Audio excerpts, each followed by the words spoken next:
Avec nous maintenant pour parler de la rentrée scolaire, vous reconnaissez le ministre de l'Éducation, Jean-François Roberge. Bonjour, M. le ministre. Merci d'être avec nous au TVA Nouvelles. Je me faisais la réflexion, la rentrée scolaire de cette année, elle est hasardeuse dans le contexte de pandémie, bien sûr. C'est un peu comme une rentrée dans l'atmosphère d'une capsule spatiale. Il y a une part d'inconnu, d'insécurité. M. le ministre, la grande nouvelle aujourd'hui pour les parents qui nous écoutent, c'est évidemment le port du masque là, qui va être obligatoire pour les élèves de 5e année. Vous enlignez en quelque sorte sur l'Ontario ou sur la position canadienne. Qu'est-ce qui vous a amené à changer d'idée? On savait qu'en déposant notre plan avant tout le monde en juin, on donnait une longueur d'avance au réseau scolaire pour préparer la rentrée. Donc, de la mi-juin à la mi-juillet, avant les vacances, là, dans le réseau scolaire, des directions d'école, les cadres scolaires, ils ont pu vraiment préparer la rentrée. On savait qu'en le faisant si tôt, il y allait avoir des changements dans l'évolution de la pandémie, etc. Et on arrive aujourd'hui avec des ajustements, effectivement. Le port du masque, qui n'était pas présent dans l'espace public en juin, qui est arrivé en juillet, bien aujourd'hui, on l'explique. Donc, à partir de la 5e année, donc 3e cycle du secondaire, du primaire, pardon, 3e cycle du primaire, les élèves du secondaire. C'est la 5e année, là, pour qu'on se comprenne, à partir de la 5e année. Ayons une conversation directe, parce que, Monsieur le ministre, il y a tellement de parents qui se posent la question. Je vais aller de questions courtes. Là. Okay. Comment ça va fonctionner? Là? Mon enfant, par exemple, là, imaginons, mon enfant commence à porter le masque en mettant le pied dans l'autobus scolaire, c'est bien ça? Oui, pour les enfants de 10 ans et plus, donc grosso modo à partir de la 5e année, on porte le masque comme on le fait dans les transports publics. Là. Si je prends l'autobus, je dois porter le masque, bien, je dois le faire aussi dans l'autobus scolaire. Ce sont les mêmes règles en réalité qu'on retrouve dans la société quand on va au restaurant, quand on va à l'épicerie. Même âge. On abaisse, en ce moment, là, c'est 12 ans.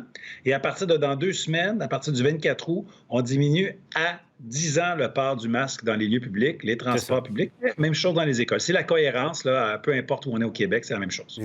Et l'élève va porter le masque là, partout à l'école, sauf dans sa classe. Hein?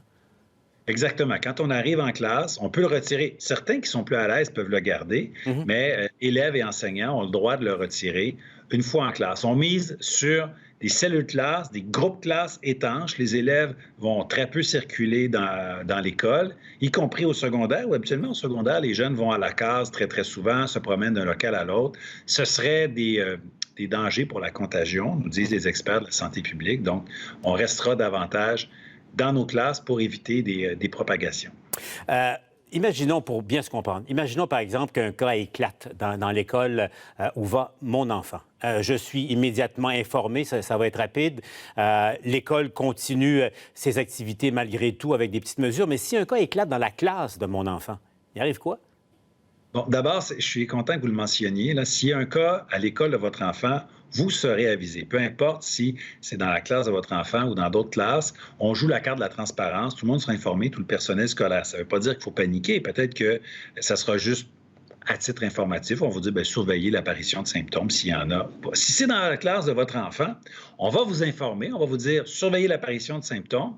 Et à l'intérieur de quelques heures, là, la direction de la santé publique, comme on dit, débarque à l'école, pose des questions pour voir avec qui cet enfant, qui, supposons, est déclaré positif à la COVID, a-t-il eu des contacts? Et là, à ce moment-là, c'est la santé publique qui décide, bien, il y a 2, 3, 5 élèves qui vont devoir s'isoler à la maison pour voir si les symptômes apparaissent, ou même si on doit peut-être, dans certains cas, fermer la classe pour 2 semaines ou 3 semaines. Si ça arrive, bon, on bascule tout de suite vers de l'enseignement à distance à l'intérieur de 24 heures. Si vous avez besoin d'un ordinateur ou d'une tablette, on sera capable de vous le prêter. On a passé des commandes pour plus de 100 millions de dollars. Okay. On va être équipés. Et les parents auront les moyens, là, parce que ça a été dur pour bien des parents là, au printemps. Donc, cette fois-ci, vous garantissez aux parents donc les moyens d'avoir une éducation à la maison dans le pire des cas. Monsieur le ministre, je reviens imaginons, là, il y a un cas dans une classe ou dans une école.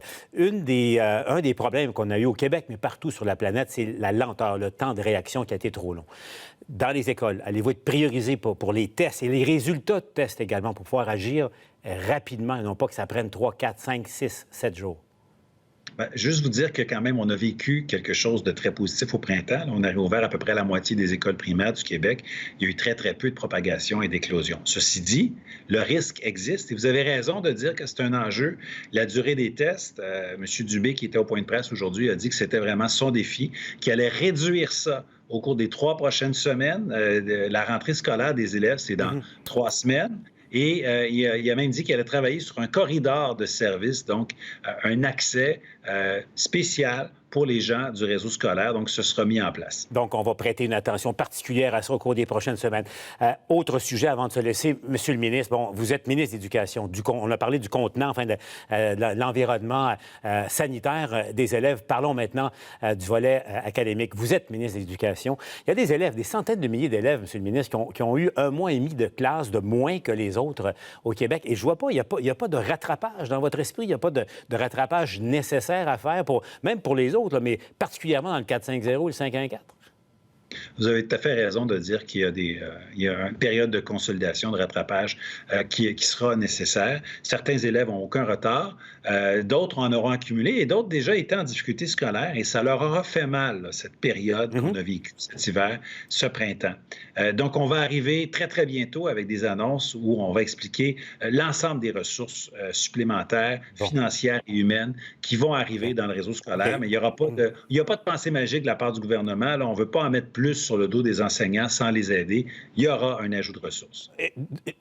À la hauteur du défi auquel on fait face, l'Ontario a mis 80 millions, là, justement, pour votre collègue de l'Ontario. Il s'est fait donner 80 millions par son premier ministre pour, justement, donner plus de soutien aux enseignants et bien sûr, d'abord, aux élèves. Allez-vous avoir ce qu'il faut, Monsieur le ministre? Avez-vous la garantie à donner aux parents que tout élève qui a besoin d'aide supplémentaire, vous allez lui donner les ressources nécessaires? Oui, on aura des mesures costaudes importantes là, qui s'en viennent. Vous savez, déjà, on est en période d'investissement. On était déjà en période de réinvestissement en éducation et l'éducation, ça a toujours été une valeur cardinale pour ce gouvernement, pour ce premier ministre. C'est une priorité, pas juste une priorité de discours, une priorité d'action, une priorité budgétaire. Mais il y aura quelque chose d'additionnel là, parce que la priorité cardinale, elle devient cardinal avec un C majuscule en temps de pandémie, avec le retard de certains élèves. Donc, il y aura des moyens importants là, que vous allez annoncer. À quel moment?